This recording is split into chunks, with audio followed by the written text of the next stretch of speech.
ರಾಮ ಜನ್ಮಭೂಮಿ ಮೊದಲು ಶಿಲಾನ್ಯಾಸಗೊಂಡಿದ್ದು ಯಾವಾಗ? ಅಂದಿನಿಂದ ಇಂದಿನವರೆಗೆ ಏನೇನೆಲ್ಲ ಆಗಿದೆ? ಈ ದಿನಕ್ಕೋಸ್ಕರ ಶತಮಾನಗಳಿಂದ ಕಾಯ್ತಿರುವಂತಹ ಹಿಂದೂ ಸಮುದಾಯ ಇದಕ್ಕಾಗಿ ಏನೇನೆಲ್ಲ ಮಾಡಿಲ್ಲ ಹೇಳಿ? ಅಂಥದ್ರಲ್ಲಿ ನಮ್ಮದು ಎಂಥ ಪುಣ್ಯ ಅಲ್ವಾ? ಇದೇ ಜನ್ಮದಲ್ಲೇ ಶ್ರೀರಾಮ ಮಂದಿರವನ್ನ ಕಣ್ತುಂಬ ನೋಡಿ ಧನ್ಯರಾಗುವಂತಹ ಭಾಗ್ಯ ಸಿಕ್ಕಿದೆ. ಆದ್ರೆ ಇವೆಲ್ಲದರ ಮಧ್ಯೆ ಇದಕ್ಕಾಗಿ ನಡೆದ ಸಂಘರ್ಷವನ್ನ ನಾವು ಮರಿಬಾರ್ದು. ಇದಕ್ಕಾಗಿ ಜೀವನಗಳನ್ನೇ ಮುಡಿಪಾಗಿಟ್ಟು ಇಂದಿನ ವಿಜಯಕ್ಕೆ ಕಾರಣರಾದವರನ್ನ ಮರಿಬಾರ್ದು. ಅಂದ್ರೆ 500 ವರ್ಷಗಳ ಈ ಹೋರಾಟದ ಸುದೀರ್ಘ ಇತಿಹಾಸವನ್ನ ನೀವು ತಿಳ್ಕೋಬೇಕು. ಬನ್ನಿ ಇಂದಿನ ಸಂಚಿಕೆಯಲ್ಲಿ ಇವೆಲ್ಲದರ ಪೂರ್ಣ ಮಾಹಿತಿ ತಿಳಿಯೋಣ. ಅಯೋಧ್ಯೆಯಲ್ಲಿ ಮೊಟ್ಟ ಮೊದಲು ರಾಮ ಮಂದಿರವನ್ನ ಸ್ಥಾಪಿಸಿದ್ದು ಶ್ರೀರಾಮನ ಪುತ್ರ ಲವ. ಇದೊಂದೇ ಅಲ್ಲ, ಬರೀ ಅಯೋಧ್ಯೆಯಲ್ಲೇ ಸೀತಾರಾಮರ 3000 ಮಂದಿರಗಳಿತ್ತಂತೆ. ಆದರೆ 5ನೇ ಶತಮಾನದ ಹೊತ್ತಿಗೆ ಇವುಗಳಲ್ಲಿ ಹಲವು ಶಿಥಿಲಾವಸ್ಥೆ ತಲುಪಿತ್ತು. ಅಂದಿನ ಕಾಲದ ರಾಜನಾಗಿದ್ದ ಉಜ್ಜಯಿನಿಯ ರಾಜ ವಿಕ್ರಮಾದಿತ್ಯ ಇವುಗಳಲ್ಲಿ ಸಾಕಷ್ಟು ಮಂದಿರಗಳನ್ನ ಹುಡುಕಿ ಪುನರ್ ನಿರ್ಮಾಣ ಮಾಡಿದ್ರು. ಅಂದಿನಿಂದ 16ನೇ ಶತಮಾನದವರೆಗೂ ಅಸ್ತಿತ್ವ ಉಳಿಸಿಕೊಂಡಿದ್ದ ಶ್ರೀರಾಮಲಲ್ಲಾನ ಮಂದಿರವನ್ನ ಬಾಬರ್ ಹಾಳುಗೆಡವಿ ಮಸ್ಜಿದ್ ಎ ಜನ್ಮಸ್ಥಾನ್ ನಿರ್ಮಾಣಕ್ಕೆ ಕಾರಣನಾಗ್ತಾನೆ.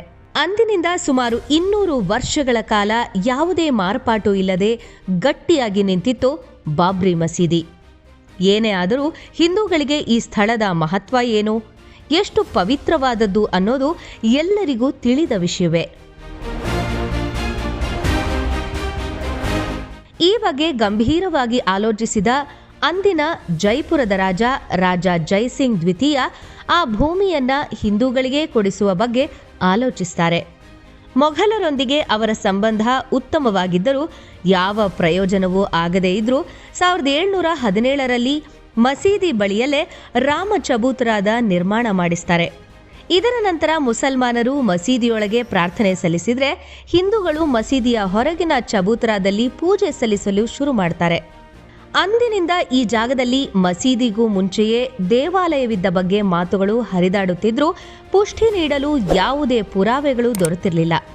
ಆಗ ಸಿಗುವುದೇ 1838ರಲ್ಲಿ ಬ್ರಿಟಿಷ್ ಸರ್ವೇಕ್ಷಣಾ ಅಧಿಕಾರಿ ಮಾರ್ಟಿನ್ ಮಸೀದಿಯಲ್ಲಿರುವ 12 ಕಂಬಗಳು ದೇವಾಲಯದಿಂದಲೇ ತೆಗೆದದ್ದು ಅಂತ ಬರೆದಿಟ್ಟ ವರದಿ. ಇದರಿಂದ ಸಾಕಷ್ಟು ವಾದ ವಿವಾದಗಳೇನೋ ಆಯಿತು. ಆದರೆ 1853ರಲ್ಲಿ ಅವಧ್ನ ನವಾಬ ವಾಜಿದ್ ಅಲಿ ಶಾನ ಸಮಯದಲ್ಲಿ ನಡೆದ ಕೋಮು ಗಲಭೆಯಿಂದಾಗಿ ಪರಿಸ್ಥಿತಿಯ ಚಿತ್ರಣವೇ ಬದಲಾಗಿ ಹೋಯಿತು.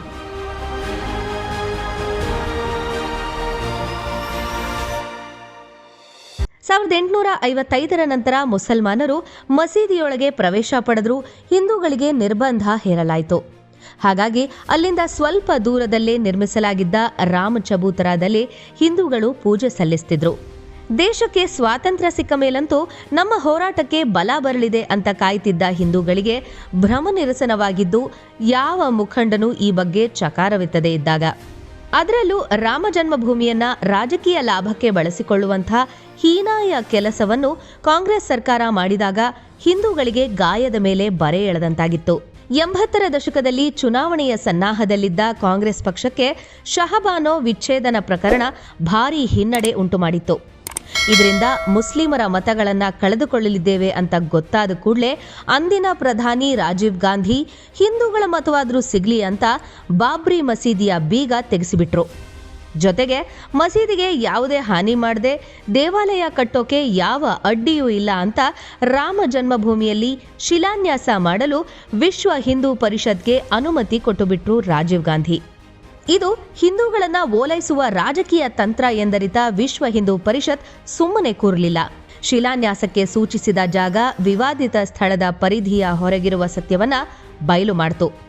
ಹಾಗೆ ಇದು ಹಿಂದೂಗಳು ಮತ್ತು ಇದಕ್ಕೆ ಶ್ರಮಿಸಿದ ಕಾರ್ಯಕರ್ತರ ಶ್ರಮದ ಫಲವೇ ಹೊರತು ಕಾಂಗ್ರೆಸ್ನ ಹಿರಿಮೆಯಲ್ಲ ಎಂಬುದನ್ನು ಸ್ಪಷ್ಟಪಡಿಸಿತು. ಇದರಿಂದಾಗಿ ರಾಜೀವ್ ಗಾಂಧಿ ಹಿಂದೂಗಳ ವಿಶ್ವಾಸ ಪಡೆಯುವುದಿರಲಿ, ಮುಸ್ಲಿಮರ ನಂಬಿಕೆಯನ್ನು ಕಳೆದುಕೊಂಡು ಅವರ ಕೆಂಗಣ್ಣಿಗೆ ಗುರಿಯಾಗಬೇಕಾಯಿತು. ಹೀಗಾಗಿ ಶಿಲಾನ್ಯಾಸದ ನಿರ್ಧಾರ ತಮ್ಮ ತಪ್ಪು ಹೆಜ್ಜೆ ಅಂತ ಕಾಂಗ್ರೆಸ್ ಪಕ್ಷ ಬಹಿರಂಗವಾಗಿ ಒಪ್ಪಿಕೊಂಡು ಬಿಟ್ಟಿತು. ಇದೆಲ್ಲದರ ನಂತರ ಸ್ವಲ್ಪ ತಣ್ಣಗಾಗಿದ್ದ ಈ ವಿಷಯ 90ರ ದಶಕದಲ್ಲಿ ಬಿಜೆಪಿಯ ಅಧಿಕಾರದ ವೇಳೆ ಚುರುಕು ಪಡೆದುಕೊಂಡಿತು. ಭಾರತೀಯ ಪುರಾತತ್ವ ಇಲಾಖೆಯ ಸಹಯೋಗದೊಂದಿಗೆ ರಾಮ ಜನ್ಮಭೂಮಿಯಲ್ಲಿ ಮೊದಲು ದೇವಾಲಯವೇ ಇದ್ದಿದ್ದು ಅನ್ನೋ ಮೊಟ್ಟ ಮೊದಲ ವೈಜ್ಞಾನಿಕ ಪುರಾವೆ ದೊರೆಯಿತು.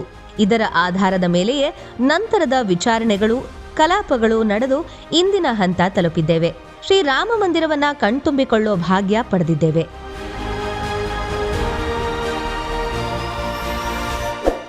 ನ್ಯಾಯ ಸುಲಭವಾಗಿ ದಕ್ಕುವಂಥದ್ದಲ್ಲ.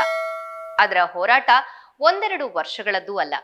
ಕೆಲವೊಮ್ಮೆ ತಲೆಮಾರುಗಳೇ ಕಳೆದು ಶತಮಾನಗಳೇ ಬೇಕಾಗತ್ತೆ. ಅಂಥ ಐತಿಹಾಸಿಕ ಗೆಲುವುಗಳಲ್ಲಿ ಅತಿ ಮುಖ್ಯವಾದದ್ದು ಶ್ರೀರಾಮ ಮಂದಿರಕ್ಕೆ ಸಿಕ್ಕ ಜಯ. ಈ ಜಯದ ಮಹತ್ವ ನಾವು ತಿಳ್ಕೊಂಡ್ರಷ್ಟೇ ಸಾಲದು. ಅದರಲ್ಲೇನಿದೆ ಮಹಾ ಅಂತ ಮೂತಿ ತಿರುವ ಮಂದಿಗೂ ಮನಮುಟ್ಟೋ ಹಾಗೆ ತಿಳಿಸಿ ಹೇಳಬೇಕು.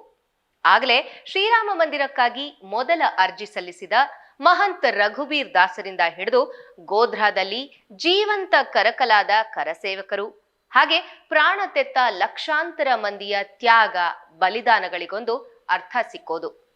ಶ್ರೀರಾಮನ ಸೇವೆಯಲ್ಲಿ ಅಳಿಲು ಕೂಡ ತನ್ನ ಪಾತ್ರ ಕಳೆದುಕೊಳ್ಳೋದಕ್ಕೆ ಇಷ್ಟಪಡ್ಲಿಲ್ವಂತೆ.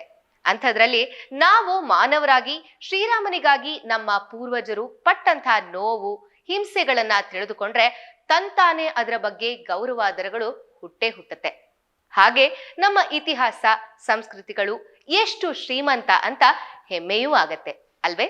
ಲೈಕ್, ಶೇರ್, ಸಬ್ಸ್ಕ್ರೈಬ್ ಮಾಡ್ತಾ ಇಂತಹ ಇನ್ನಷ್ಟು ಸುದ್ದಿಗಳ ಅಪ್ಡೇಟ್ ಪಡೆಯೋದಕ್ಕೆ ನೋಡ್ತಾ ಇರಿ ವೀಕ್ಷಾ ನ್ಯೂಸ್.